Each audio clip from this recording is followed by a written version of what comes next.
সুপ্রিয় তৃতীয় শ্রেণীর শিক্ষার্থী বন্ধুরা, আশা করি তোমরা সকলে ভালো আছো। তোমাদের গণিত বইয়ের ৮২ পৃষ্ঠায় ২ নম্বরের যে ৬টা সংক্ষিপ্ত প্রশ্ন আছে, এই ৬টা সংক্ষিপ্ত প্রশ্ন তোমাদেরকে সমাধান করে দেখাবো। তো ১ নম্বরটা দেওয়া আছে, একই সংখ্যা বারবার যোগ করাকে কি বলে?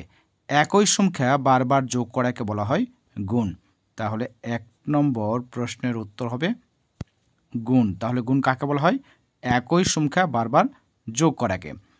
এরপরে ২ নম্বরটা দেওয়া আছে ৪ যোগ ৪ যোগ ৪ যোগ ৪ যোগ ৪, অর্থাৎ ৫টা ৪কে গুণ আকারে প্রকাশ করো। তাহলে এখানে ৪ কয়টা আছে? ৫টা।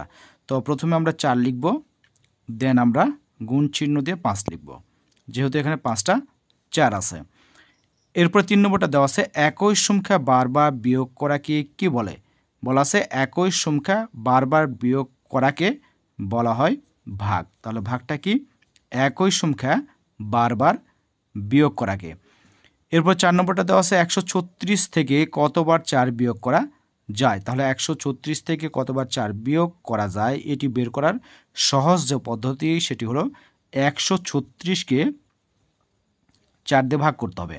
যে ভাগফল হবে সেটি হবে উত্তর। তাহলে ৪ দিয়ে যদি আমরা ১৩৬কে ভাগ করি তাহলে হয় ৩ ৪ ১২, বিয়োগ করলে হয় ১ ১৬, ৪ ৪ ১৬, অর্থাৎ ৩৪ বার। তাহলে ১৩৬ থেকে ৩৪ বার ৪ বিয়োগ করা যায়। এখানে উত্তর হবে ৩৪। এরপরে ৫ নম্বরটা দেওয়া আছে, ৭কে ২৫ বার যোগ করাকে বিকল্প রূপে প্রকাশ করো।